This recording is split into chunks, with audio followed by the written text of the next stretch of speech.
సిగ్గు లేకపోతే సరి. ఏంటి నన్ను అంత కోపంగా చూస్తున్నావు? నీది పెద్ద అకౌంట్ దెబ్బ, నాది చిన్న అకౌంట్ దెబ్బ. నీ అకౌంట్ లో నువ్వు కూల్చేసిన కాపురాలుంటాయి, నా అకౌంట్ లో నీలాంటి వాళ్ళ జాతకాలుంటాయి.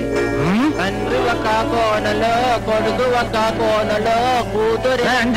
అయ్యా, అమ్మాయి గారికి సీనప్ అంటే హార్మోనిక్ సీ సైన్స్ చేస్తున్నానండి. తండ్రి ఒక కోనలో, కొడుకు ఒక కోనలో, కూతురేమో చిక్కుకునే గాలి లేని ఓడలో. నెమ్మదిగా వాయించు, గట్టిగా వాయించు, పెట్టి పాడైపోద్ది. నెమ్మదిగా వాయించలేనండి. ఇదిగో, నువ్వంటే నాకు ఎందుకు ఇష్టమో తెలుసా? అన్నం వండి పెడతావు, నీ చీ కొట్టినా ఊరుకుంటావు, నీ కొట్టినా కొట్టావు, నువ్వు నేను కొట్టి, అందుకని నేను నిన్ను పెళ్లి చేసుకుంటానే. నేను మిమ్మల్ని చేసుకోవచ్చండి. ఎందుకో నీ చేసుకుంటాలే. పుట్టినప్పటి నుంచి తవ్వుతున్నాను, వీటి మీద మన్ని ఇంకా పోలేదు. అవును, ఇక్కడ ఏదో ఎర్రగా ఉంది, పెళ్ళామేమన్నా ఒకటి తెచ్చిందా? మనిషిని కాదు నువ్వు. ఈ కబుర్లకే వెళ్ళారా? మీ తాత కూడా ఇలాగే చెప్పేవాడు. ఉన్న 500 ఎకరాల్లో పెద్దాపురం రంగసానికి 100 ఎకరాలు రాసి రిజిస్టర్ చేసిందాక మాకు తెలీదు. కబుర్లు చెప్పొచ్చాడు. ఏటో పాపం, పెళ్ళైనా మొగుడుతో ఒక అచ్చటా తీరలేదు, ముచ్చటా తీరలేదు. అబ్బా, ఏమిటా నీ గొడవ? ఎవరించే?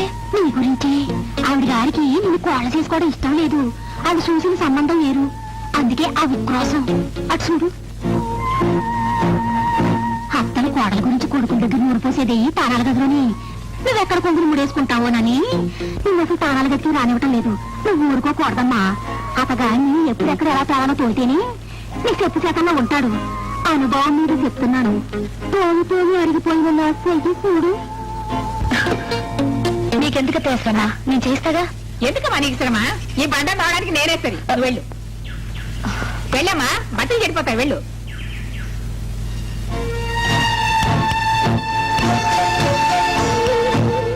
చూసావా ఎలా తీసి పారేసిందో? ఇలాగే మా అత్త కూడా ప్రతిదానికి అడ్డొచ్చేది. పడగదిలో కూడా నాకు నా మొగుడికి కాకుండా చేసింది. కారం చేడిలొస్తానని కాశీకి వెళ్ళిపోయాడు. ఈ విధంగా నా యవ్వనమంతా వానకి, గాలికి, ఎండకి, పెట్టలకి, పీచులకి, ఈ మధ్య చేపలకు కూడా అంకితమైపోయిందమ్మా. నా బతుకులాగే నీ బతుకు కూడా కాకుండా చూసుకో తల్లి. ఈ అత్తల వల్ల పడ్డ ఏ మగాడు కోడలికి దక్కలేదు వాళ్ళమ్మా. అమ్మాయి గారు, అబ్బాయి గారు వాళ్ళ అమ్మగారిని వన్న వడ్డించమంటున్నారు. ఎదురుగానే ఉన్నదా? నీ వడ్డించకూడదా? నీ అమ్మ వడ్డించే అమృతం నే వడ్డిస్తే విషయం అయిపోతుందా? నీ వయ్యారాలు ఒలకపోసి వడ్డించే లోపల తెల్లారిపోతుంది. అయినా అత్నం పిల్లని నిన్ను కష్టపెట్టడం నాకు ఇష్టం లేదు. అమ్మా, ఏమిటండి మీ ఉద్దేశం? ముందు చేయలేదు, కావాలి చేస్తా. మీ బోర్డు చేయని ఎవరు కావాలండి? ఇదిగో చూడండి, ఈ రోజు నుంచి మీకు నేనే స్నానం చేయించాలి, అన్నం పెట్టాలి, అన్ని నేనే చేయాలి. సరే, అయితే నువ్వు ఒక పంచి, అన్నం నువ్వే వడ్డించు, కానీ నా బదులు నువ్వే తిని.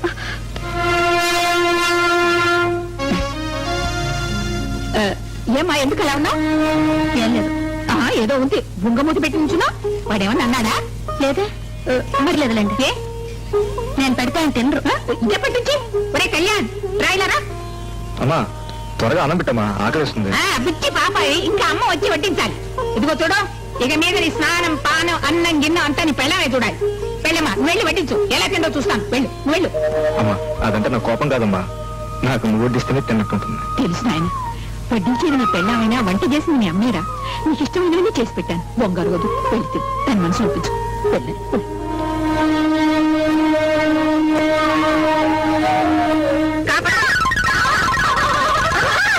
భయంగల బల్లి. ఏమే నీకు మీరెంత దయ్యాలో చెప్పారనా? దయ్యాలా? నేనా?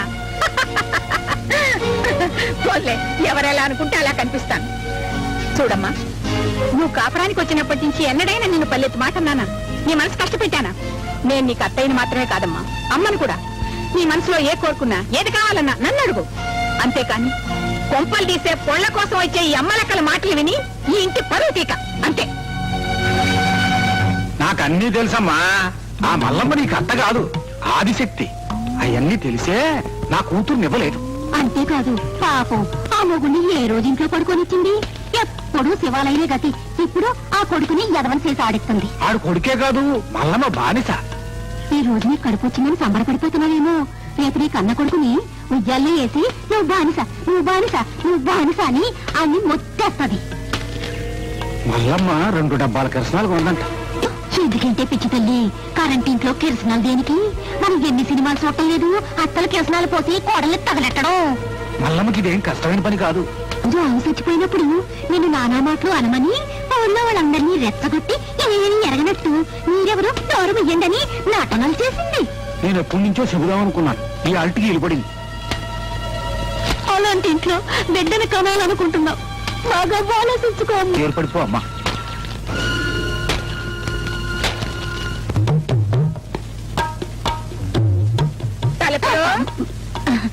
వచ్చేసానమ్మా. సరే వెనకాలేమిటి మూసుకున్నావు? అదే ఏం లేదమ్మా, ఏం లేదు. ఏమిటా కూచిపూడి మూసి పెడితే పాసిపోతుంది, అదేమిటో చూపించు చూపించు. ఆ? మందులు ఎందుకే నీకు దుఃఖలాగున్నా? నాకు కదమ్మా. మరి ఎవరికి? ఏమిటి భర్తరాజ్యం? ఎవరికి చెప్పు. ఏమండి, నేనే తెమ్మన్నాను. ఎందుకు? ఏమ్మా ఉంచ బాలేదా? బాగానే ఉంది. మరి మందు దేనికి? ఏమిటమ్మా చెప్పమ్మా, మాట్లాడవే. నాకు అప్పుడే తల్లిని కావడం ఇష్టం లేదు. పెళ్ళైన తర్వాత ఆడదానికి తల్లి కావడం కంటే అదృష్టమే ఉంటుందమ్మా. ఈ ఇంట్లో ఒక పసిబిడ్డ ఆడుకుంటుంటే చూడాలని పువ్విండి వస్తున్నానమ్మా. నీకోసం నా స్వేచ్ఛను తగ్గించుకోవాల్సిన అవసరం లేదు. నాకు అప్పుడు పిల్లలు కనాలని లేదు. ఛీ, నెమ్మదిగా మాట్లాడు, ఎవరైనా వింటారు. నెమ్మదిగా ఎందుకు మాట్లాడాలి? వీధిలోకి వెళ్ళి మాట్లాడతాను. అబ్బాయి వచ్చిన తర్వాత నువ్వు బజార్లో పోయి మాట్లాడు, నాకు అభ్యంతరం లేదు. కానీ నా ముందు రాక. ఏంటి మల్లమ్మ గారు, బాగున్నారా? ఆహా వచ్చారా, ఇంకా రాలేదేవా అనుకుంటున్నాను. ఏమిటే ఉన్నట్టుండి మీ గిన్నెలు పెద్దవైనాయి. ఇందులో కాఫీ పొడి కారపొడి కావాలా? అబ్బే దానికోసం లేదు, కబుర్లు మోసుకెళ్ళడానికి వచ్చారా? చేయలేదు. మీ అత్త కూడా లేదో గొడవ పడుతుంటే చూసిపోదామని. లేదా గొడవ కాదే తుంచులు. నువ్వేదో నన్ను తిట్టావని తంపులు మా కోడల దగ్గర చెప్పిందట, ఆ విషయంగా మాట్లాడుతున్నాను. ఏంటే నేను తిట్టానా? నువ్వే కదా తిట్టావు. నువ్వు ముందు తిట్టిన తర్వాత నేను తిట్టాను. మొత్తానికి ఇద్దరు నన్ను తిట్టారు. నా గిన్నె మీద ఒట్టేసి చెప్తున్నా, మీలాంటి మంచోళ్ళు తిరిగితే నా కళ్ళు పోతాయి. మల్లమ్మ గారు, మీ కోడలు నెల తప్పిందా? తప్పాలా? అర్జెంటా? అదే ఊరికే అడిగా. అంతే కదా, నా కోడలు నెల తప్పకపోతే మీకేం ఇబ్బంది లేదు కదా. మాకేం ఇబ్బంది? ఎవరు లేరు? సరే గాని ఇందాక తలుపులు ఏదో మాత్రలు పెట్టంటే చూసాము. ఆహా. ఏ మాత్రలే? అవే పెళ్లి కాక ముందు నువ్వు మొగ్గు వదిలేసిన తర్వాత అది వాడిన మాత్రలే. ఎవరు చెప్పింది? తలుపులు. తలుపులు నువ్వు పచ్చిమిరకాయలు పడా. ఉన్నమాట అంటే నీకెందుకు అంత ఉలికు? నేను మాత్రలే తెస్తాను, పాత్రలే తెస్తాను. నీకెందుకు? నీ చేతులు పడిపోను, నీ కొప్పులేనగా నీ గిన్నెల కాకులు ఎత్తుకుపోను. కాకులుగా గిన్నెలు బరవే గద్దల్ని పిలు. అయినా నా ఊసేలకి ఎందుకమ్మా? వాళ్ళ ఊసినట్టే అదే కదమ్మా. లోపలికి చుంచులు తంపులు. నా కోడల్ని నేనేనే మాత్రలు తినమన్నాను. ఇప్పుడే కదా పెళ్ళైంది, ఏదో కొంతకాలం కులాసాగా ఉండండి, అప్పుడే పిల్లలకి ఏం తొందరని చెప్పి నేనే తినమన్నాను. చాలా ఈ విషయం ఈ గిన్నెల్లో మోసుకుని బయటంతా వెళ్ళి పంచు చూడండి. అది కదమ్మా. అదే బయటికి. ఎందుకు మాట మారుస్తారు? నీ పరువు కోసం, ఇంటి గౌరవం కోసం మార్చాను. అలా నోరు చేసుకోవాలా? నార్మల్ రాను రాను పెద్ద చిన్న లేకుండా మాట్లాడుతున్నావు. నేనెంత సర్దుకుపోతున్నా, ఏదేదో ఊహించుకొని నోటుకొచ్చినట్టు అవుతున్నా. ఊహించడం కాదు, నిజం. ఏమిటా నిజం? నీ తలకాయ చెప్పుడు మాటలు విని విని నీ బుర్ర పావులు పుట్లా తయారైంది. అందుకే నేనేం చెప్పినా నీ తలకి ఎక్కడం లేదు. సరే ఏదేమైనా సరే, నువ్వు ఆ పని చేయడానికి లేదు. అలా అంటానికి ఏమిటి మీ అధికారం? అధికారం కాదే పిచ్చిదాన, నాయనమ్మని కావాలనే ఆశ. నేను ఈ కొంపలో ఉండగా మీ ఆశ నెరవేరదు. నెరవేరు తీరుతుంది. ఈ కరవాది మల్లమ్మ మాట కాదంటానికి ఆ దేవుడికే సాధ్యం కాదు. నా భర్తను నా కాకుండా చేస్తుంటే సహించాను, రేపు నా బిడ్డను నా కాకుండా చేస్తే నేను భరించలేదు. ఏమిటా పిచ్చివాగుడు? అవును, మీరంతా నన్ను పిచ్చడం చేస్తున్నారు. అందుకే ఈ ఇంట్లో ఒక క్షణం కూడా ఉండను. ఎక్కడికి ఎత్తావే? తలుపులో కరవది మల్లమ్మ గారు కొడుకొస్తే చెప్పు, నేను లింగరాజు గారి ఇంట్లో ఉంటానని. తలుపులో దీనికి ఇంకోటి కూడా చెప్పవే. కరవాది మల్లమ్మ కొడుక్కి సంగతి తెలిస్తే ఆ లింగరాజు గారిని సింగరాణిని ఇద్దరిని చావచిత్త కొట్టి ఇంటికి లాకొస్తారని. తర్వాత వచ్చి లాభం లేదు. ఈ పని ఎప్పుడో చేయవలసింది, ఇప్పటికైనా చేసావు, చాలా సంతోషం. ఆడదానికి ఇంత అహంకారం పనికిరాడమ్మా. నీ మొగుడు వచ్చాక ఏం కల్పించి చెబుతాడని చెప్పి నాకు అనుమానంగా ఉంది. చెప్తే చెప్పని బాబాయ్, ఏం చెప్తుందో చూద్దాం. ఇంకా ఆయన వాళ్ళ అమ్మ చంకే ఎక్కుతారో నా మాటే వింటారో ఈ రోజు తేల్చుకుందాం. అమ్మమ్మమ్మ, నువ్వంత తొందరపడకూడదమ్మా. నా బిడ్డలాంటి దానివి. నేనే వెళ్ళి ఆవిడికి నచ్చ చెబుదామంటే ఇంతదా? ఓ మారు ఆవును కొడుతున్నానని అడ్డ పెడితే అప్పుడు నన్ను గుణపం ఉచ్చుకు పడబోయింది. అప్పుడే నీ కాలు కూడా విడిపోయింది కదన్నా. ఆ. ఇదిగో చూడక్క, మర్యాదగా బాగా వస్తే వచ్చాడు, లేకపోతే నువ్వు వెళ్ళిపో. నల్లమ్మతో గొడవ అంత మంచిది కాదు. వచ్చారా? ఎందుకు ఇక్కడికి వచ్చావు? ఇక్కడ రావాల్సిన అవసరం ఏమొచ్చింది? నా ప్రాణం తీసినా సరే ఆ ఇంటికి రాను. అదే ఎందుకు అడుగుతున్నాను? ఎందుకో నేను చెప్తాను రా. ఈ రోజుల్లో ఆడవాళ్ళు శ్రీకృష్ణ పరమాత్మ గీత కంటే బుడబొక్కలోడు జ్యోతిష్గా ఎక్కువ నమ్ముతున్నారు. చచ్చా, నేనేం చెప్పలేదురా, అనవసరంగా నన్ను అనుమానిస్తున్నావు. అమ్మా లేదమ్మా, నేను అనుమానించట్లేదు. నేను అనుమానిస్తే కళ్ళిపోవు. ప్రపంచంలో ఎక్కడెక్కడో వేస్తారు హైడ్రోజన్ బాంబ్స్. ఒక చిన్న బాంబు ఇక్కడ వేసుంటే ఈ ఊరికి పెట్టిన దరిద్రం తీరిపోయేది. ఇదిగో ప్రసాద్, ఒక పెద్ద మనిషిని పట్టుకుని మర్యాద లేకుండా మాట్లాడుతున్నావు. ఈయన పెద్ద మనిషి ఏంటి బాబు? నీకేం తెలుసయ్యా? ఆవిడ నన్ను ఇంట్లోంచి గంటేస్తే కన్న బిడ్డలు ఆవిరించారు. లేకుంటే నేను నడి రోడ్లో ఉండేదాన్ని. ఇక్కడికి రావడం కంటే నడి రోడ్లో ఉంటేనే బాగుండేది. ఆ మల్లమ్మ గురించి నీకేం తెలుసు? నన్ను వదలండి, నేను ఆ ఇంటికి రాను. అవును, నువ్వు ఈ ఊర్లో ఆడితే కొంపలతో ఆపేస్తావా, లేకపోతే దేశం మొత్తం మీద కొంపలు ఆపేస్తావా? అనవసరంగా నన్ను ఆడిపోసుకోకురా. నేను హరిభక్తుణ్ణి. హరి ఓం హరి ఓం హరి ఓం హరి ఓం. నీ ఫ్రెండ్ రెట్టేసింది, తుడుచుకో. వెళ్ళి మా అమ్మకాలను పెట్టి క్షమాపణ కోరుకో. కళ్యాణ్, ఏమిట్రా ఈ రభస? అది ఎంత నీ భార్య అయితే మాత్రం నలుగురిలో పశువులు లాక్కొచ్చేట్టు లాక్కొస్తావా? ఆ పిల్ల అత్తగా కాదురా, తల్లిగా అడుగుతున్నాను, చెప్పు. ఆ విషయం దానికి తెలియాలిగా. తెలియకపోతే నయానో భయానో తెలియజెప్పాలి, అంతేగాని 10 మందిలో పెళ్ళాం పరువు తీస్తావా? ఇది నీకే బాగుందా? ఆహా, ఎంత నాటకం ఆడుతున్నారు. కొడుకు ముందున్నప్పుడు ఒక మాట, లేనప్పుడు ఒక మాట. చిన్నారమై, నువ్వేం మాట్లాడుతున్నావు నీకు తెలిసినా? చెప్పుడు మాటలతో నీ బుర్ర పూర్తిగా చెడిపోయింది. లేకపోతే ఆ సింగరాజు లింగరాజు గారి కొంపకెట్టావా నువ్వు? సరే, జరిగిందేదో జరిగిపోయింది, మర్యాదగా లోపలికి వెళ్ళు. లోపలికి ఎందుకు వెళ్ళాలి? నాకేమాత్రం స్వతంత్రం లేని కొంపలో ఒక్క క్షణం ఉండను. ఏమండి, మీకు నా మీద ఏమాత్రం అభిమానం ఉన్నా నాతో మా ఇంటికి రండి. నాకు వ్యక్తిత్వం ఉంది. పెళ్ళ మాట విని తల్లిని దూరం చేసిన అంత రథం కాదు నేను. చూడండి, ఈ ఇంట్లో ఉంటే చావన్నా చేస్తాను కానీ పచ్చి మంచినీళ్ళు కూడా ముట్టుకోను. ఇక్కడ నుంచి నన్ను చంపుతారో లేక నాతో మీరు వస్తారో మీరే ఆలోచించుకోండి. చూడు, నా తల్లి ఎన్ని మాటలు నాకు క్షమించానే, అది నేను చేసిన తప్పు. స్నేహితుల్లా కలిసాం, స్నేహితులుగానే విడిపోతాం. ఈ ఇంట్లోంచి నేను రాను. ఇష్టపడితే నాతో ఉండు, లేదా విడాకులు తీసుకువెళ్ళు.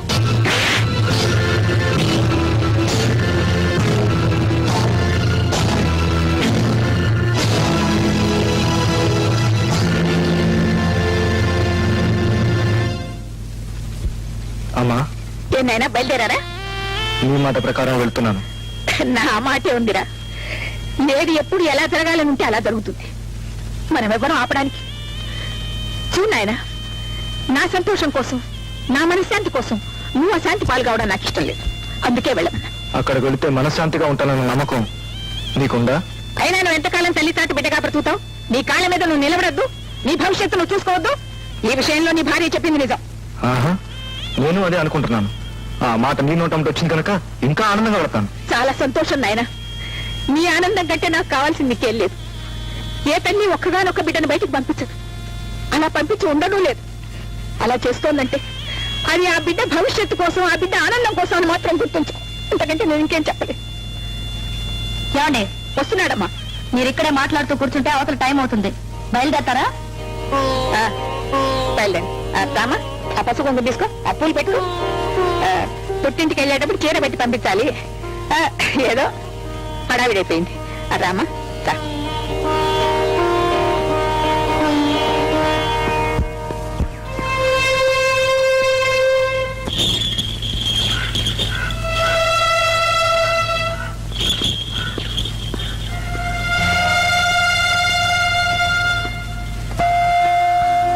ఏంటి మల్లమ్మ గారు, అమ్మాయి వెళ్తుంటే మీరైనా కేకలేయద్దు.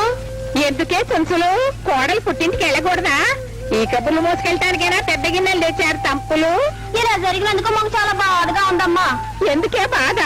మీకంటే పుట్టిల్లు లేదు, అత్తిల్లు లేదు, అన్నీ మీ 2 గిన్నెలే. ఇలా మోకాలు ఏడ్చా. కోడలు పుట్టింటికి వెళ్తుంటే అత్తా కోడలు ఇద్దరు దెబ్బలాడుకుని పెడుతున్నారని నేను అర్థం. ఇందుకే లోకులు కాకులు అన్నారు. చూడమ్మా ప్రపంచం తీరు. వెళ్ళని చెప్పి కూర్చోమ్మా. వెళ్తాను. అయ్యో, భగవంతుడే నేను కాపాడాలి. రండి. నాయనా అండి, నేను వస్తానమ్మా. నువ్వా? ఆ భార్యాభర్తలు క్షేమంగా ఊరికెళ్ళొద్దు.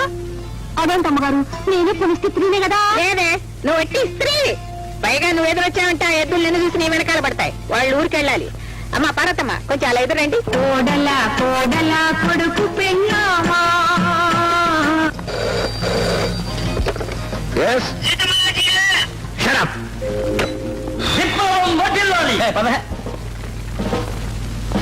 అయ్యో మా నెత్తురు చెమట చేసి మా కండలు కరిగించేసే పనికి విలువ లేదా చెప్పండి. ఎవరైనా విప్లవం వేరేయండి, యూనియన్ లీడర్ సార్. వాళ్ళ ఆవిడ అన్నం పెట్టిన ఎలాగ అడుగుతాడు సార్. తల అలాగా ఉండేసుకున్నాక ఎర్రంగా వేస్తున్నాడు. మిస్టర్ ఏమిటా నీ గోళ? ఫ్యాక్టరీ గేటు తుప్పు పట్టి చుమ్మపడుచుకుని నా కాలు సెప్టిక్ అయింది. ఎన్నాళ్ళు ఈ వ్యవస్థలు, ఎంతకాలం ఈ దోపిడీలు. మిస్టర్ గేట్ బాగు చేస్తా గానీ ఆరొక వెళ్ళు. నా ఉద్యమాన్ని ఎవరూ ఆపలేరు. గేటు మార్చకపోతే ఆమరణ నిరాహార దీక్ష తప్పదు. వందే మాతరం. వచన్ జిందా బాద్.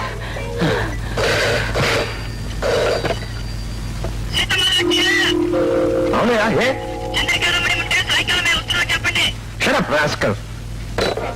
ఓ my God, fantastic. Look mister Kalyan, factory అన్నాక వ్యాపారం అన్నాక ఎన్నో గొడవలు ఉంటాయి. అవన్నీ మర్చిపోవాలని ఇలాంటి పెద్ద పార్టీలు పెట్టుకుంటాం. ఇప్పుడు నీకు భూదేవంత ఓపికండాలి.